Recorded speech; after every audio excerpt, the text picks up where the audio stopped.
Hello everyone, welcome back to our O2IS Academy YouTube channel. So here there's one more topic in our Polity Byte series. In this series we are covering many important topics of polity. So today's topic is preamble. So to download the PDF of my lectures, you can subscribe to our YouTube channel. Plus you can also follow our Telegram channel of O2IS Academy or download the app of O2IS Academy. In that app you will get this PDF plus other study material also which will help you in your preparation. So let's start with our today's lecture, that is preamble of the Constitution. So in last lecture we have studied the making of the Constitution. So आज के time पे हम जब भी कोई equipment लेते हैं या फिर हम कोई नॉर्मली कोई रेसिपी भी कुक करते हैं, सो हमारा उसके साथ एक स्पेसिफिक मैन्युअल आता है. फाइन. सो उस मैनुअल में क्या दिखाते हैं कि एक पर्टिकुलर प्रोसेस हो, ठीक है, कुछ क्या स्टेप्स हमको फॉलो करने हैं, उस इक्विपमेंट की यूजेस क्या हैं, उसके ऑब्जेक्टिव्स क्या है, उसका इंट्रोडक्शन क्या है. So for same thing constitution का भी अपना एक इंट्रोडक्शन है, एक अपना ऑब्जेक्टिव्स हैं, उसके नेचर हैं. बेसिकली हमने कॉन्स्टिट्यूशन क्यों बनाया था, ताकि इस पर्टिकुलर कॉन्स्टिट्यूशन को पढ़ने से पहले हम अगर नॉर्मल इसका सिर्फ प्रियम्बल भी पढ़े तो हमको एटलीस्ट ये पता हो कि ये कॉन्स्टिट्यूशन किस लिए बनाया जा रहा है, हम इसमें क्या अचीव करना चाहते हैं. ठीक है, हम इसमें हमारे क्या ऑब्जेक्टिव्स हैं जिनको हम फुलफिल करना चाहते हैं. मीन्स अगर कोई भी इंसान अगर आपका सिर्फ प्रियम्बल उठा के पढ़े तो एटलीस्ट उसमें ये समझ आना चाहिए कि इस पर्टिकुलर बुक को, मीन्स हमारे कॉन्स्टिट्यूशन को, जो हमारे इंडिया का एक सुप्रीम लॉ है, वो कैसा स्टेट चाहता है, उसका क्या ऑब्जेक्टिव्स होंगे, वो अपने सिटीजन्स के लिए क्या देना चाहता है. ठीक है, उसके लिए हमने बनाया प्रियम्बल कॉन्स्टिट्यूशन. तो जब हम प्रियम्बल पढ़ेंगे, ये आपके सामने एक स्लाइड है जिसमें प्रियम्बल, जो हमारा प्रियम्बल है उसका सारे हमने डिस्क्राइब किया हुआ है. ठीक है. सो एक चीज़ मैं यहाँ पे ज़रूर बोलना चाहूँगी कि एज एन एस्पिरेंट आपको प्रियम्बल वी से लेके कॉन्स्टिट्यूशन तक वर्ड टू वर्ड याद होना चाहिए. रीज़न बिंग इससे आपके बहुत से क्वेश्चन प्रियम्बल के बेसिस पे क्रैक होंगे. बेसिकली इस लेक्चर में जब हम आगे पढ़ेंगे तो इसको मैं डिफरेंट पार्ट्स में ब्रेक करके आप सब समझाऊंगी कि इसका नेचर क्या है, इसका सोर्स क्या है, इसका डेट क्या है, कौन से ऑब्जेक्टिव्स जो मैं आपको बोल रही हूँ कि हमने कवर करने हैं वो हम उसमें डालेंगे. ठीक है. So this is your first slide. Constitution of India का अपने प्रियम्बल ये आपके सामने है. सो बेसिकली जो मैंने आपको स्टार्टिंग में बताया कि प्रियम्बल बेसिकली क्या बताता है कि हमारा इंट्रोडक्शन कॉन्स्टिट्यूशन का, मैन्युअल, पर्पस क्या है, यूजेस, ऑब्जेक्टिव्स, फिलॉसफी, कि बेसिकली हमने जो कॉन्स्टिट्यूशन बनाया है वो उसमें हम चाहते क्या हैं. Fine. So let's proceed with our lecture now in detailed. Fine. तो हमने लास्ट लेक्चर में एक चीज़ पढ़ा था कि पंडित जवाहरलाल नेहरू ने एक ऑब्जेक्टिव रेजोल्यूशन पास किया था, जो हमारा डेट क्या था, 13 दिसंबर 1946. ठीक है. उसी में लेक्चर में मैंने आपको बताया था कि जो उस पर्टिकुलर ऑब्जेक्टिव रेजोल्यूशन का मॉडिफाइड वर्जन है उसको हम क्या बोलते हैं, प्रियम्बल ऑफ आवर कॉन्स्टिट्यूशन. ठीक है. बट अगर आपसे कोई पूछे कि ये समरी है कि प्लान है, बेसिकली अगर आज हम प्रियम्बल को देखेंगे तो क्या ये समरी है या ये प्लान था कॉन्स्टिट्यूशन का कि हम ऐसे बनाएंगे. So no, this is the summary of the constitution. Means कि अगर हम कॉन्स्टिट्यूशन को पढ़ेंगे उससे हम क्या निचोड़ निकालेंगे, क्या हमारा समरी आएगा, वो है प्रियम्बल. ठीक है. और सबसे फर्स्ट प्रियम्बल जो था हमारे वर्ल्ड का वो बनाया था यूएसए ने. ओके. तो जो यूएसए के पहले 3 वर्ड्स हैं और जो हमारे इंडिया के प्रियम्बल के 3 वर्ड्स हैं वो बिल्कुल सेम है और वो है वी द पीपल. ओके. बाकी इस पर्टिकुलर स्टेटमेंट को हम थोड़ा आगे जाके देखते हैं कि इसका मतलब क्या है. फाइन. अब ये इतना इंपॉर्टेंट है नहीं है, इसको बहुत से लोगों ने एक टर्म्स दिया है, जैसे कि के एम मुंशी जी ने इसको political horoscope of the Indian constitution बोला, ठाकुरदास भार्गव जी ने इसको सोल ऑफ द कॉन्स्टिट्यूशन बोला, सर अर्नस्ट बेकर ने इसको की नोट टू द कॉन्स्टिट्यूशन बोला, एक बहुत बड़े लॉयर थे पालकीवाला जी, उन्होंने इसको identity card of the constitution बोला. फाइन. सो ये इंपॉर्टेंट कुछ एस्पेक्ट्स है, कभी कभी एक पर्टिकुलर पर्सन के साथ associated question as an facts question में भी आ जाते हैं. ओके. सो मैंने आपको बोला था कि हमने प्रियम्बल को जब हम लेक्चर में पढ़ेंगे तो हम इसको पार्ट्स में पढ़ेंगे, हम इकट्ठा नहीं पढ़ेंगे कि. सो यहाँ पे जो ये स्लाइड है आपके सामने, ये उठा रहा है प्रियम्बल का फर्स्ट लाइन और लास्ट लाइन. ठीक है। सो जो फर्स्ट लाइन है that is we the people, जो हमारे कॉन्स्टिट्यूशन में भी सेम है और जो यूएस के कॉन्स्टिट्यूशन में भी सेम है। ये डिफाइन करता है सोर्स ऑफ अथॉरिटी, मतलब जो हम कॉन्स्टिट्यूशन बना रहे, बेसिकली हमने लास्ट लेक्चर में देखा था कि जो हमने कॉन्स्टिट्यूशन बनाया था वो किसके लिए बनाया था, अपने देश के लिए। किसने बनाया था, इंडियंस ने बनाया था, ठीक है। तो जो पीपल थे, अथॉरिटी किसके पास थी, लोगों के पास है, सुप्रीम जो पावर। बेशक हमने इनडायरेक्ट इलेक्शंस किए, अब इसका जो हम बोले पीपल, मैं और आप तो वहाँ पे नहीं बैठे थे कॉन्स्टिट्यूट असेंबली में, उस टाइम पे जो लोग थे वो भी नहीं बैठे थे कॉन्स्टिट्यूट असेंबली में, तो कौन बैठा था, हमने देखा था इनडायरेक्ट इलेक्शंस के थ्रू हमने कॉन्स्टिट्यूएंट असेंबली में मेंबर्स भेजे और उन्होंने क्या बनाया, कॉन्स्टिट्यूशन। सो जो सोर्स ऑफ अथॉरिटी है वो कौन है, पीपल। और एक है जो मैंने आपको बोला last time, that is date of adoption, कब हमारा प्रीएम्बल अडॉप्ट किया गया, that is 26 November 1949। Okay, so detail में पढ़ने से पहले हमने एक चीज़ मैं आपको बोलना चाहूँगी कि एक अमेंडमेंट हुई थी प्रीएम्बल में 1976 में, जिसमें 3 वर्ड्स और ज़्यादा ऐड किए गए थे। वर्ड्स कौन से थे, सोशलिस्ट, सेक्युलर, इंटीग्रिटी। होता क्या है कि जब भी हम कोई चीज़ बनाते हैं, आज भी हम कुछ लॉज बनाते हैं, लेकिन ज़रूरी नहीं है जो आज 2022 में लॉ होगा वो 2042 में भी चलेगा। मे बी लॉ एप्लीकेबल होगा, लेकिन कुछ नए एडिशंस पर्टिकुलर टाइम के हिसाब से या जो नीड है उसके हिसाब से हम एडिशंस करते रहते हैं, ठीक है। तो ये 3 चीज़ें थी जो उस टाइम पे ऐड हुई थी। तो जो इंटीग्रिटी वाला पार्ट है, उससे पहला था यूनिटी, तब यूनिटी ऑफ द नेशन जो चेंज हो गया था unity and integrity of the nation. Okay fine. अब मैंने आपको बोला था कि हम उसको पार्ट्स में देखेंगे। तो पहला पार्ट हमने देखा source of authority, second part हमने देखा उसका डेट ऑफ अडॉप्शन क्या था। Now we will see what is the nature of the state of constitution. Okay, जब मैंने आपको कहा कोई भी एक इंसान जब हमारा प्रीएम्बल उठा के देखेगा तो उसमें वो क्या बोलना चाहता है कि हमारा स्टेट कैसा होगा, ठीक है। कोई भी XYZ इंसान आता है, प्रीएम्बल देखता है, उसको इंडिया के बारे में कुछ भी नहीं पता, तो एटलीस्ट हमारा प्रीएम्बल देख के हमारे प्रिंसिपल्स देखे जा सकते हैं कि हम कैसे प्रिंसिपल्स पे अपने स्टेट को बनाना चाहते हैं, ठीक है।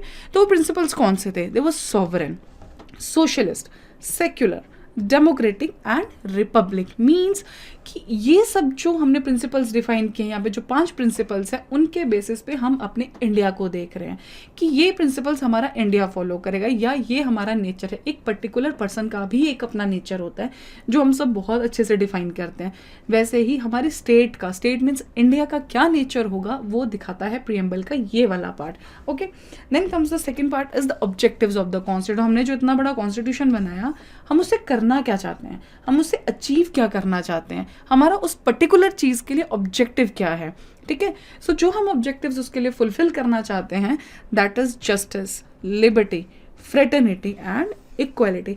इसमें से आपको बहुत सी टर्म्स पता भी होंगी, नहीं भी पता होंगी, नहीं भी पता तो कोई टेंशन नहीं है। हम नेक्स्ट आने वाले कुछ स्लाइड्स में, इस एंड ऑफ द लेक्चर में you will be clear with each and every word of the preamble. Okay, so now इसके बाद हमने जो ये 2 स्लाइड्स देखी, sovereign, socialist, secular, democratic, Republic, जो नेचर दर्शाता है, ठीक है। उससे पहले हमने देखा कि सोर्स ऑफ अथॉरिटी क्या है, डेट ऑफ अडॉप्शन क्या है। नाउ इसके बाद हमने ऑब्जेक्टिव ऑफ कॉन्स्टिट्यूशन देखा। अब इसकी हर एक टर्म को हम डिटेल में देखते जाएंगे। सो पहला जो हमारा टर्म है दैट इज सॉवरेन। अगर हम ये पर्टिकुलर वर्ड सुनते हैं कि सॉवरेन क्या है, ठीक है, आपको भी मैं पूछूं कि सॉवरेन क्या है, तो इसका जो बेसिक, सबसे बेसिक मीन्स है दैट इज इंडिपेंडेंट। ओके, कोई एक्सटर्नल इंटरफेरेंस नहीं होगी, ठीक है। जो भी डिसीजंस होंगे वो हमारे अपने होंगे, ठीक है। कोई हमें किसी चीज़ के लिए फोर्स नहीं कर सकता है। सो ये सब चीज़ें जो हैं ये डिफाइन करता है एक word that is sovereign, that is we are independent. Okay, when it comes to sovereign, हमारा जो सोवरेन है वो 2 पार्ट्स में डिवाइड है। That is one is called external sovereignty and one is called internal sovereignty. अब इसका मतलब क्या है, जब हम बात करेंगे इंडिपेंडेंस की, एक इंडिया हमारा बाहर वाले देशों से, अपनी टेरिटरी के बाहर कैसे सॉवरेन है, और अपने इंटरनल मतलब विद इन जो उसकी बाउंड्रीज हैं उसके अंदर कैसे सॉवरेन है, ये हम देखेंगे इसमें, ठीक है। When it comes to external sovereignty, इसका मतलब क्या हुआ कि हम कोई भी फॉरेन टेरिटरी एक्वायर कर सकते हैं, ठीक है, या फिर हम अपनी कोई टेरिटरी किसी को दे सकते हैं। तो इसमें हमको किसी को पूछने की ज़रूरत नहीं है, या हमें कोई फोर्स नहीं कर सकता कि आप हमें ये पर्टिकुलर टेरिटरी दीजिए, ठीक है। when it comes to the external sovereignty. When it comes to the internal sovereignty, इसका मतलब मान लीजिए आप किसी, जैसे कि हम आंध्र प्रदेश का डायरेक्ट एग्जांपल लेते हैं, ठीक है, हमें लगा कि वहाँ के एडमिनिस्ट्रेशन में प्रॉब्लम हो रहा है तो हमने उसको 2 पार्ट्स में डिवाइड कर दिया, बट उसमें क्या हमें किसी कंट्री ने आके बोला कि आप इस पर्टिकुलर स्टेट को डिवाइड कर, नहीं, that is our own wish, ठीक है, हम पे कोई बाइंडिंग नहीं है, हमें कोई ज़बरदस्ती नहीं कर सकता कि आप हमें एक्सटर्नल में मीन्स कि आप हमें ये टेरिटरी दो या आप हमसे ये टेरिटरी लो, ठीक है, या आप अपने स्टेट को चेंज करो, नो बाइंडिंग ऑन दैट, ठीक है। सो क्या इसका मतलब ये है कि हमारा इंटरनेशनल उससे कोई लेना देना नहीं है, मतलब कि अगर हम कह रहे हैं कि हमारी अपनी मर्जी है, हम बाहर वालों को नहीं सुनेंगे, तो इज इट मीन्स कि we are isolated, we are following isolationism? So no, हमें क्या चाहिए, हमें अपने अफेयर्स में इंडिपेंडेंस चाहिए, ठीक है, हमें चाहिए कि जो हमारा स्टेट हो, अथॉरिटी जो है वो हमारे पास हो हर एक डिसीजन लेने के लिए, हमें अपने अफेयर्स में किसी एक्सटर्नल का इंटरफेरेंस नहीं चाहिए, कोई पावर, कोई चाहे वो ऑर्गेनाइजेशन हो, किसी का भी कोई हम पे बाइंडिंग नहीं लगा सकता। इसीलिए we support international peace, that is article number 51 जो हम पढ़ेंगे जब हम पढ़ेंगे DPSP, ठीक है। हमारे कॉन्स्टिट्यूशन मेकर्स ने कभी भी ये नहीं सोचा था कि हम इंटरनेशनली कोई रोल नहीं प्ले करेंगे, हम किसी से लेना देना नहीं रखेंगे। अगर ऐसा होता तो आर्टिकल 51 नहीं होता, इंटरनेशनल पीस उसमें इंक्लूडेड है, जो हम डिटेल में पढ़ेंगे जब हम DPSP देखेंगे। Fine, so this is article 51 and the meaning of the sovereignty which we discuss in the 2 parts, that is external sovereignty and the internal sovereignty. Okay, so India is a sovereign country. I think अभी आपको sovereign word का जो हमने preamble में पढ़ा उसका detail meaning clear हो गया होगा।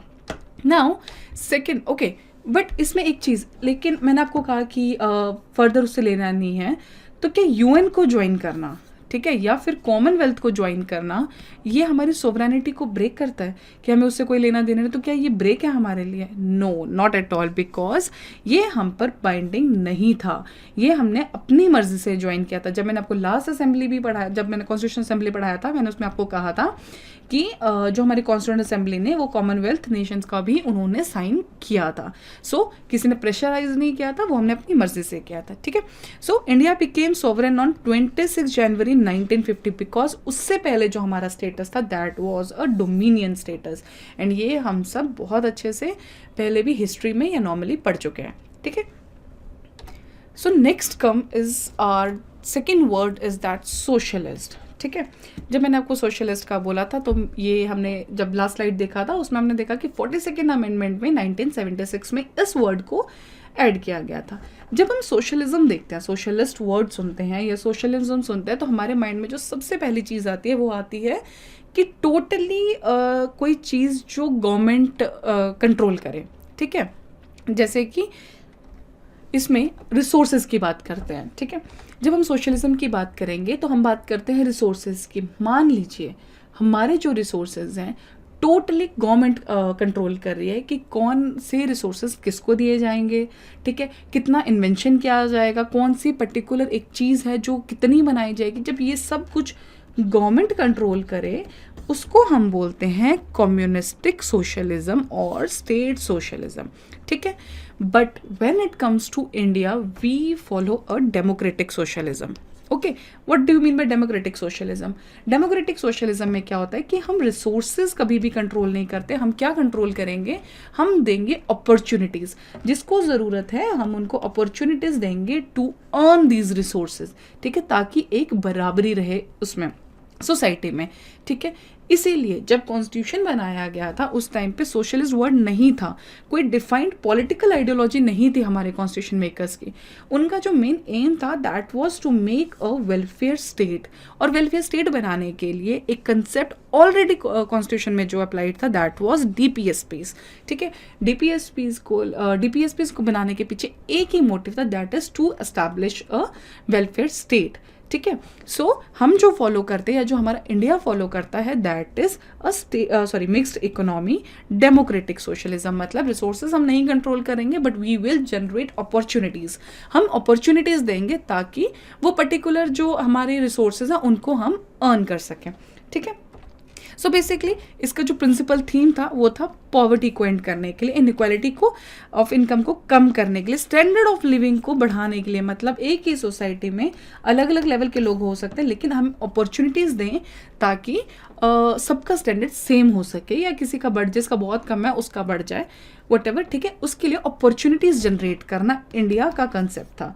But when it comes to state socialism, उसका मतलब है कि रिसोर्सेज को ही कंट्रोल कर लो, मतलब हर चीज़ गवर्नमेंट डिसाइड करे कि कितना क्या किया जाएगा, फाइन।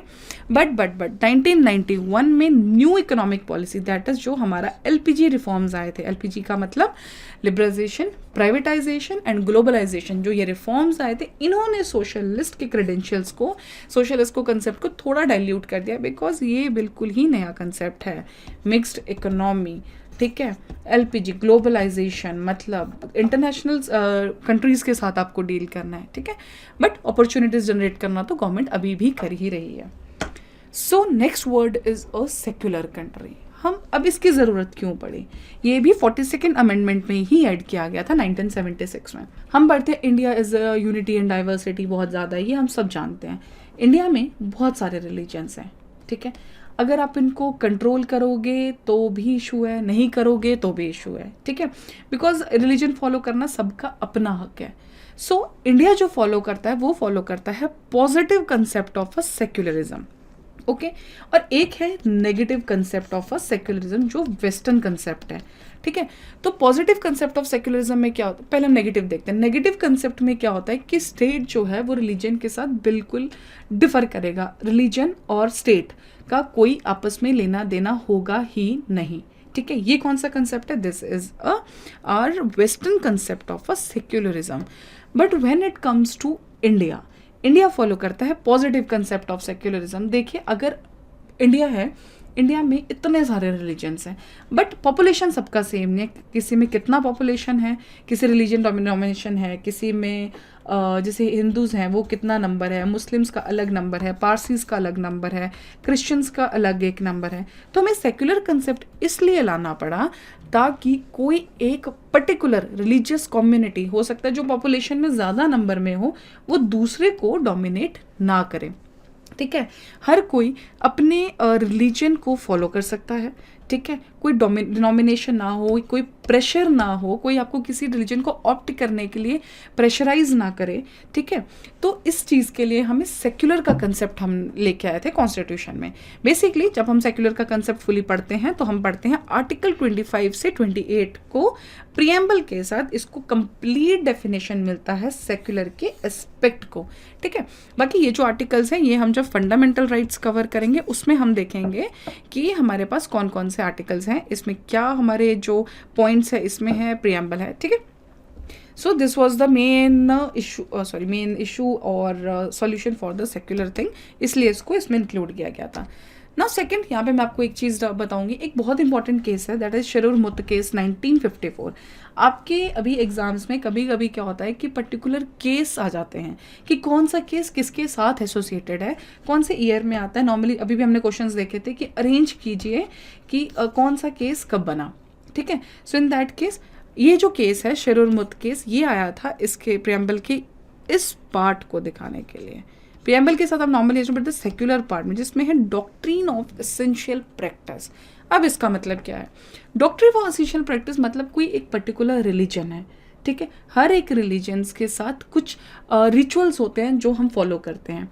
तो कुछ ऐसे रिचुअल्स जो ज़रूरी हैं, जो हमारे रिचुअल्स को परफॉर्म करना ज़रूरी है पर्टिकुलर रिलीजन के लिए, उसको बोलते हैं direct doctrine of essential practice. लेकिन यहाँ पे एक ये क्यों ज़रूरी बना था, रीज़न बीइंग, मान लीजिए कोई ऐसा रिचुअल है जो आपके फंडामेंटल राइट को वायलेट करता है तो वो एसेंशियल नहीं है, फिर वो अनएसेंशियल, नॉन एसेंशियल एक्टिविटी बन जाएगी, ठीक है, जिसमें ट्रिपल तलाक, ये तो बहुत ही करंट का टॉपिक है, तो ये तो आपको ज़रूर पता होगा। तांडव नृत्य है, this is a part of a Hindu religion, ठीक है, इसको नॉन एसेंशियल एक्टिविटीज़ में लाया जाएगा। तो in short, in simple words हम कहेंगे कि फंडामेंटल राइट्स ना वायलेट हो, सिर्फ वही रिचुअल्स हमारे डॉक्ट्रिन ऑफ एसेंशियल प्रैक्टिस में रहेंगे, ठीक है। Now so India is a democratic country, ये हम बचपन से पढ़ते आ रहे हैं, कुछ पता हो ना हो, but India is a democratic country, ये हम सबको बाई हार्ट एक लाइन याद है। सो डेमोक्रेसी की बात जब आती है तो इसमें हम क्या समझते हैं? मीन्स डायरेक्ट, अगर किसी को भी आप पूछोगे तो डायरेक्ट मीन्स पीपल का रूल। ठीक है, डेमोक्रेसी सबसे पहले कि कौन अथॉरिटी किसके पास है? पीपल। हमने स्टार्टिंग में पढ़ा था कि source of authority is with people, means democracy में भी क्या चीज़ आएगा कि हम पीपल, वोट। ठीक है, तो इस चीज़ को इंश्योर करने के लिए कि पीपल का पार्टिसिपेशन रहेगा, इसके कुछ प्रिंसिपल्स भी होंगे, वो प्रिंसिपल्स हम देखते हैं, रुके। बट पहले हम पढ़ते हैं कि डेमोक्रेसी क्या है। तो democracy is divided into two parts, one is direct democracy and second is indirect democracy. When it comes to direct democracy, it is divided into initiative, referendum, plebiscite और recall।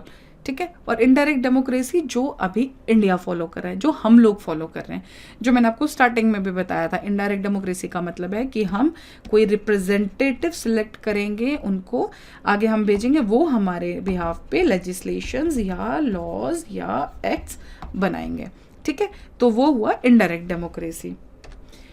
फाइन। सो यहाँ पे हम देखते हैं थोड़ा डिटेल में initiative क्या है, रेफरेंडम क्या है, प्लेबिसाइट क्या है, रिकॉल क्या है, क्योंकि ये छोटी छोटी सी डेफिनेशन है बट इंपॉर्टेंट है। So when it comes to the initiative, that means right of the people to make a proposal. मान लीजिए हम एक छोटा सा एक स्टेट का एग्जाम्पल लेते हैं। इस स्टेट के लोगों को लगता है कि हमें गवर्नमेंट को ये प्रपोजल भेजना चाहिए, तो वो एक प्रपोजल को इनिशिएट करेंगे, that is called direct democracy का पार्ट, दैट इज इनिशिएटिव। ठीक है, बाकी उसके बाद आता है रेफरेंडम, जिसका मतलब है मान लीजिए गवर्नमेंट ने एक कोई लॉ पास किया है, ठीक है, बट पीपल के पास पावर है, मतलब लोगों के पास पावर है कि उसको रिजेक्ट करे या उसको एक्सेप्ट करे। ठीक है, उसको बोलते हैं referendum. When it comes to the plebiscite, इसका मतलब सिंपल मीनिंग है कि हमें ओपिनियन जानना है, किसका? जनता का, कि लोग क्या सोचते हैं। And when it comes to the recall, recall का मतलब है हमने कोई एक रिप्रेजेंटेटिव इलेक्ट कर दिया और उससे हमें प्रॉब्लम है, वो हमारा काम अच्छा नहीं कर रहा है या वो बस 5 साल के लिए बैठ गया है, हम उसके लिए कुछ नहीं कर सकते, ऐसा नहीं है। We have the right to recall. ठीक है, so these are the 4 parts जो डायरेक्ट डेमोक्रेसी डिफाइन करता है। When it comes to the indirect democracy, तो इसमें हम क्या बोलते हैं कि वोटर्स के पास पावर है रिप्रेजेंटेटिव को चूज करने के लिए, और रिप्रेजेंटेटिव फिर एक्ट करते हैं उनके बिहाफ में। और इसके लिए हमारे जो प्रिंसिपल्स हैं वो क्या होंगे? Free and fair elections, right to vote, universal adult suffrage. तो हमारे डेमोक्रेसी के कुछ प्रिंसिपल्स भी हैं जो इसमें आपको सामने अभी दिख रहे होंगे, that is universal adult franchise, periodic functions, rule of law, independent judiciary. So ये सब वैसे भी आपको पता होंगे। ठीक है, एग्जीक्यूटिव रिस्पॉन्सिबल टू लेजिस्लेचर, ये हम नॉर्मली डिटेल में पढ़ेंगे when we will study chapter parliament. Okay, now India is a republic country. ठीक है, तो व्हाट डज इट मीन्स? इसका मतलब है हमारे पास 2 कंसेप्ट है, एक है मोनार्की एंड एक है रिपब्लिक। ठीक है, when it comes to monarchy, मतलब एक राजा है, उसका बेटा राजा हो गया, उसका बेटा फिर राजा हो गया, मतलब एक ही फैमिली का राज चल रहा है। But when it comes to a republic, इसका मतलब हुआ इलेक्टेड हेड। ठीक है, मतलब इलेक्शंस के थ्रू ही हेड होगा, कोई परिवारवाद नहीं चलेगा, कुछ नहीं चलेगा। एक बहुत फेमस टर्म है, इसको आप याद रखिएगा, that is lex rex, means law is the king of kings. Law supreme है, हमारा जो कॉन्स्टिट्यूशन है उसको हम सुप्रीम लॉ बोलते हैं।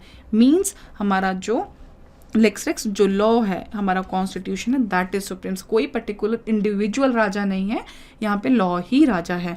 सो मोनार्की का जो हम सिस्टम देखते हैं, जैसे हम यूके यूनाइटेड किंगडम में देखते हैं, वहाँ पे हेरिडिटरी चल रहा है। रिपब्लिक मीन्स इलेक्टेड हेड होगा, जो होगा इंडिया और यूएसए में चल रहा है। सो अगर हम बात करेंगे इंडिया की, सो जो हमारा इलेक्टेड हेड है वो प्राइम मिनिस्टर नहीं है, हमारा इलेक्टेड हेड कौन है? That is president. ठीक है, सो रिपब्लिक कंट्री में इंडिया मतलब इलेक्टेड हेड जो है वो है प्रेसिडेंट।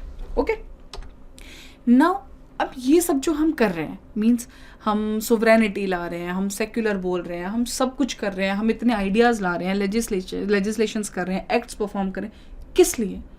जो हमारा अल्टीमेट गोल है वो है जस्टिस को पाना।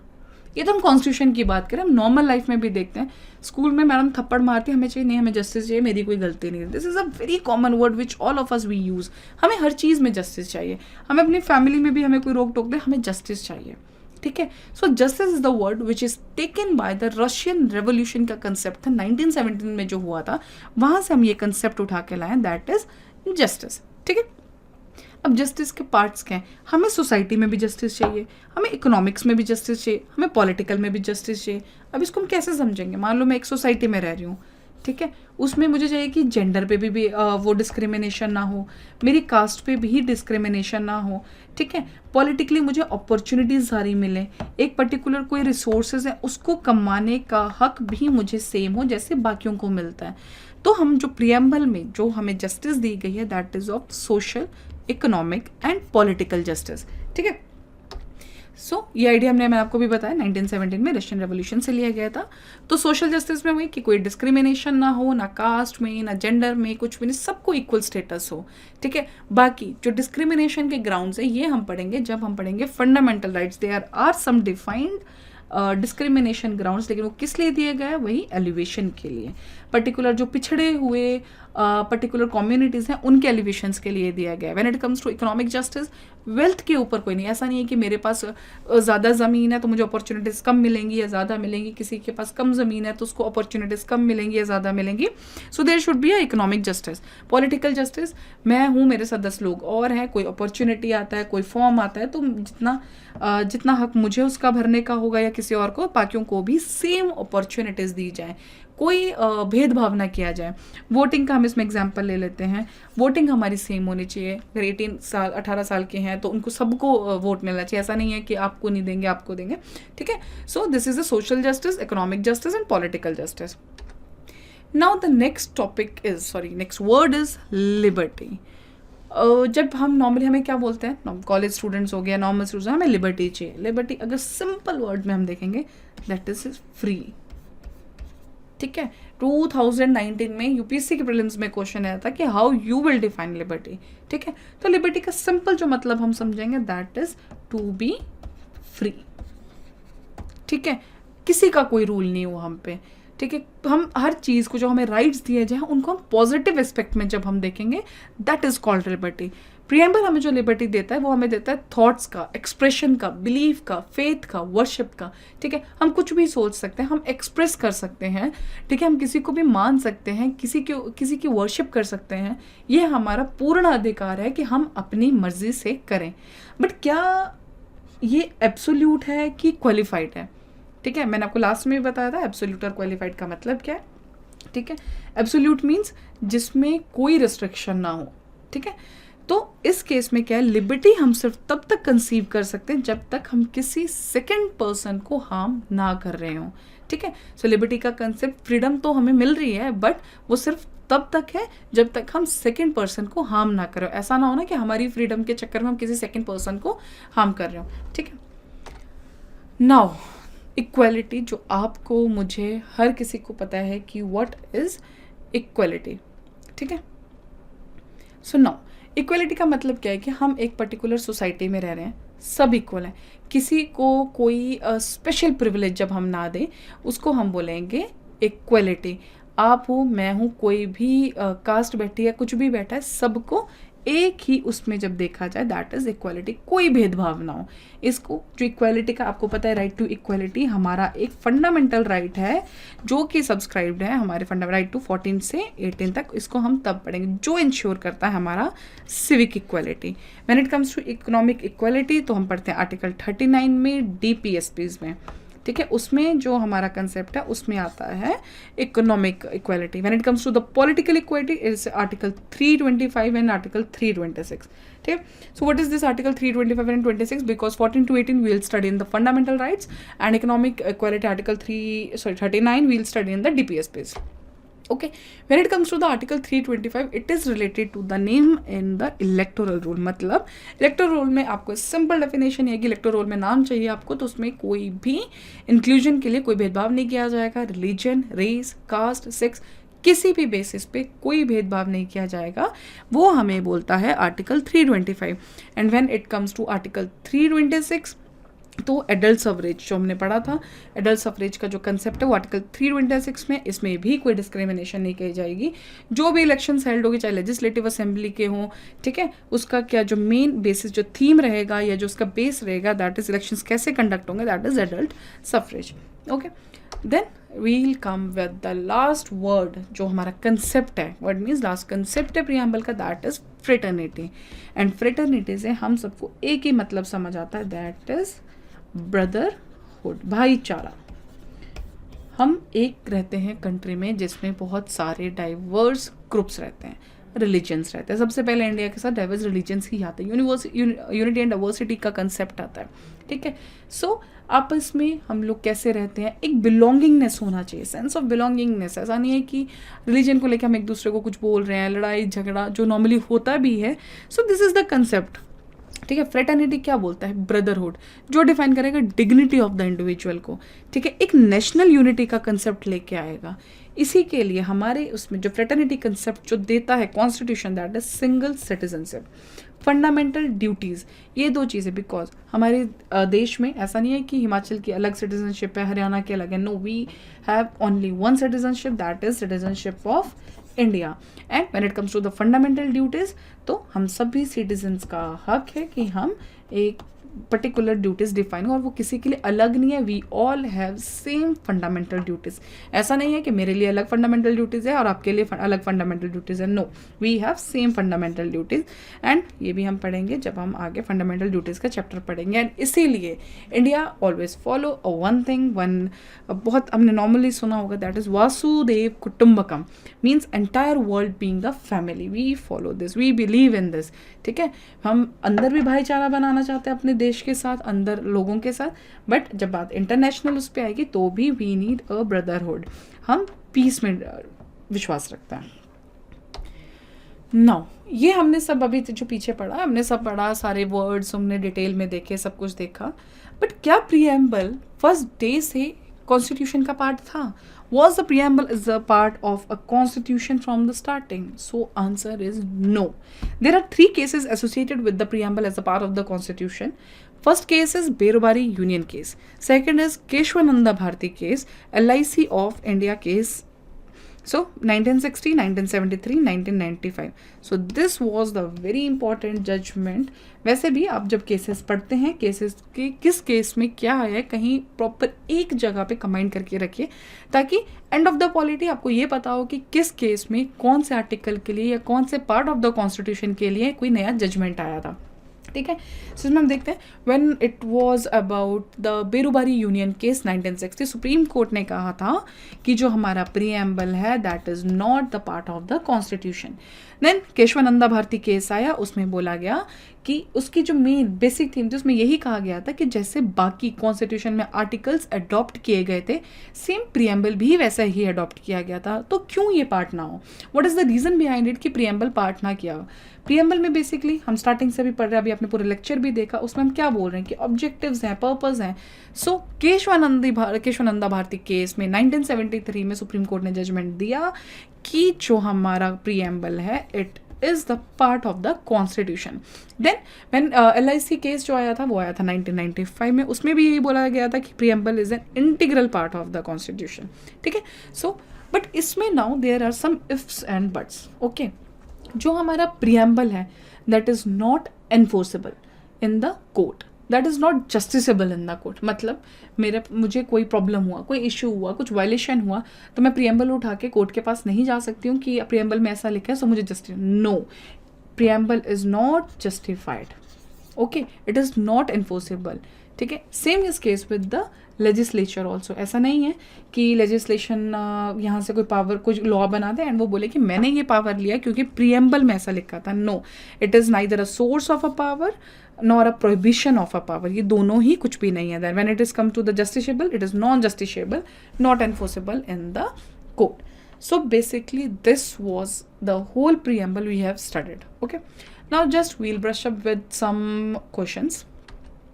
So the first question is, the mind of the makers of the Constitution of India is reflected in, ठीक है। तो हमारा जब हम स्टार्टिंग से मैं आपको एक ही चीज़ बार बार रिपीट कर रही हूँ, उसमें यही बोल रही हूँ कि जो हमारा प्रीएम्बल है वो हमारे ऑब्जेक्टिव्स बताता है। सिर्फ एक प्रीएम्बल पढ़ के हम एटलीस्ट एक ब्रॉड आइडिया दे सकते हैं कि हमारा देश कैसा होना चाहिए। तो इसका आंसर क्या होगा? Preamble. See, this is a very basic question. ऐसे क्वेश्चन अभी तो नहीं पूछ रहे हैं, but the thing is this is the simple, कभी कभी कुछ होता है ये स्टेटमेंट्स में आ जाते हैं, ठीक है। So normal question. Second question is, मैंने आपको स्टार्टिंग में एक चीज़ बोली थी कि आपको प्रीएम्बल फर्स्ट वर्ड से लेके लास्ट वर्ड तक एज इट इज़ याद रखना चाहिए, बिकॉज ये क्वेश्चन आपके किसी प्रीवियस ईयर क्वेश्चन में ही आया हुआ है। सो arrange the following words in the correct sequence, ठीक है। सो इसका आंसर ऑलरेडी मार्क्ड है। So it is sovereign, socialist, secular, democratic and Republic. तो जो ये वर्ड्स हैं ये बाद में ऐड हुए थे। सो सीक्वेंस आपको प्रॉपरली याद होना चाहिए। प्रीएम्बल वैसे भी आपको वर्ड टू वर्ड याद होना चाहिए। बहुत से क्वेश्चन आपके वैसे ही क्रैक हो जाएंगे, बिकॉज कभी कभी क्वेश्चन कैसा आएगा कि preamble ensures justice in what, ठीक है। तो हमने जो पीछे पढ़ा सोशल इकोनॉमिक पॉलिटीज, ठीक है। कोई भी सेक्युलर पे कंसेप्ट आएगा, कुछ भी कंसेप्ट एक सिर्फ टर्मिनोलॉजी, एक ऑर्डर के साथ आपको पूछा जा सकता है। So the last question is, which statement is not correct in the case of sovereign India? So not correct, कभी भी क्वेश्चन देखे तो पहले सबसे पहले देखिए कि करेक्ट पूछा है कि नॉट करेक्ट, बिकॉज आधे क्वेश्चन इस चक्कर में भी गलत होते हैं। So let's study the first statement. India is not dependent on any country. Is it right? India is not a colony of any other country. India can give any part of its constitution to any other country. India is obliged to obey the UN in its internal affairs. When it comes to the obliged means binding. So India is not binded with any international authority or organization. Fine. So the answer will be this, D. India is obliged to obey the UN. This is the wrong statements. Other, India is not dependent on any country. Basically, this is for taking decisions of internal or external policies of India. ठीक है।